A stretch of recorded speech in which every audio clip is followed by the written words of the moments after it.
If you're hearing this, it means I'm still alive. For now, 30 weeks ago, I watched my neighbor's face get torn off through a rifle scope. I didn't fire, I didn't move, I just listened to the screams echo across the valley, knowing that if I made a sound, I'd be next. That's how the world ended for me, not with a bang, but with a whimper, hiding in the dark, praying the dead would pass me by. But the dead aren't the only things that hunt in the dark. Sometimes, it's what you can't see that's already inside with you. I was ready for disaster, stockpiles, weapons, a bunker buried under my old farmhouse. But nothing prepares you for the way the world smells when it rots. The air down here is thick with sweat, bleach, and the faint, coppery stench of blood that never quite fades, no matter how many times you scrub the floor. Outside, the infected roam the woods, their moans drifting through the trees at night. But it's not just the dead I worry about. The living are worse. I've seen them, hungry, desperate, eyes wild, testing my fences, watching for a weakness. Every night, I wonder if the next sound I hear will be the scrape of claws or the click of a gun. Last night, I heard something new, a whisper, coming from the air vent, calling my name in a voice I haven't heard in years. I keep my rifle close, but I know bullets won't save me from everything. The bunker was supposed to be my sanctuary, but lately, the shadows seem to move on their own. Sometimes, I catch a glimpse of something in the corner of my eye, a shape that shouldn't be there, gone when I turn my head.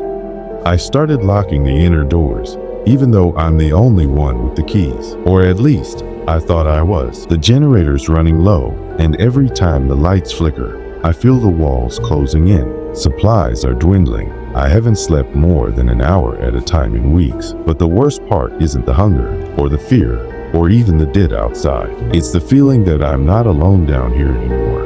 And whatever's sharing this bunker with me, it's getting bolder every night. I used to think the bunker was impenetrable. Concrete walls, steel doors, air filters, everything a prepper could dream of. But now, every creak in the pipe sounds like footsteps. Every gust through the vents feels like a cold breath on my neck.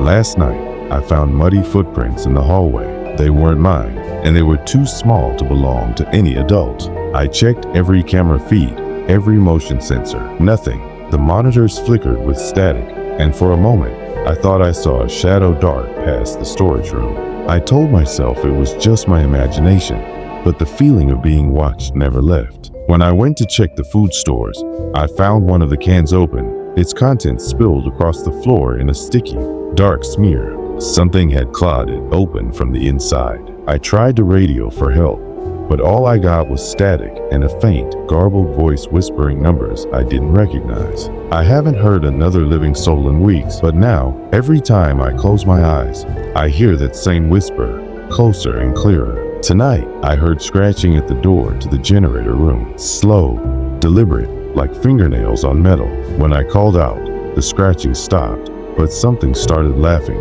low and broken, from the darkness behind the wall. I'm running out of time, and I'm starting to wonder if the dead outside are the least of my problems. I haven't slept in 2 days. Every time I close my eyes, I see that shadow, long arms, twisted fingers, eyes that glint in the dark like whetstones.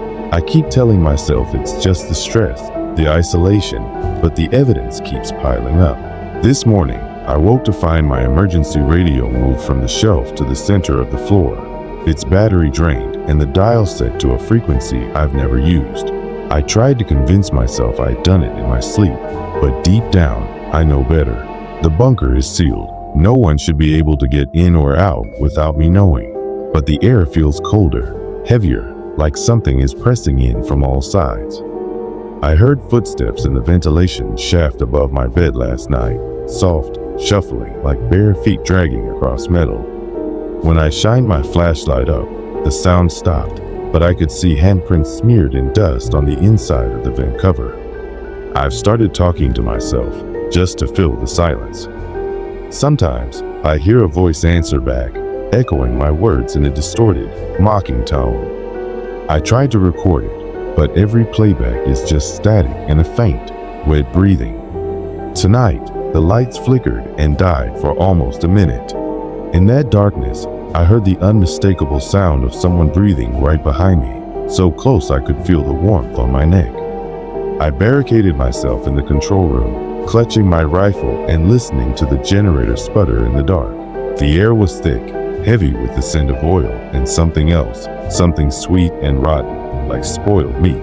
I tried to steady my breathing, but every sound seemed amplified, echoing off the concrete walls. That's when I heard it. A child's voice, soft and sing-song, drifting through the vents. "Let me in. Let me in." It sounded like my little sister, but she's been dead for years. I pressed my hands over my ears, but the voice only grew louder, filling the room with a chorus of whispers. I could hear footsteps outside the door, slow, dragging, as if someone was pulling themselves along the floor. The doorknob rattled, and I aimed my rifle, finger trembling on the trigger. Suddenly, the emergency lights flickered on, casting long shadows across the walls. In the red glow, I saw a handprint smeared in something dark on the glass window of the door. 5 long fingers, too thin to be human. I backed away, heart pounding, as the whispers faded into a low, guttural growl. The generator coughed, threatening to die again, and I realized I'd have to leave the safety of the control room to refuel it. But as I reached for the door, I heard a voice behind me, my own voice, whispering, "You're not getting out." I spun around, rifle raised, but the room was empty, just my own ragged breath and the echo of that impossible voice. My hands shook as I forced myself to open the door. The hallway outside was colder than before, the air thick with fog that hadn't been there minutes ago. My boots left wet prints on the concrete as I crept toward the generator room. Halfway there, I saw something scuttle across the floor, a pale, twisted shape, crawling on all fours, vanishing into the shadows before I could aim. I pressed on, every instinct screaming at me to turn back. The generator room door was ajar, swinging gently as if someone had just slipped inside. I pushed it open with the barrel of my rifle, heart hammering in my chest. The room was empty, but the fuel canister had been knocked over, spilling gasoline across the floor. In the puddle, I saw a reflection that wasn't mine, sunken eyes, a mouth stretched too wide, grinning up at me from the darkness. I staggered back, nearly dropping my weapon. The lights flickered again, and for a split second, I saw a figure standing in the far corner, tall, thin, its head cocked at an unnatural angle.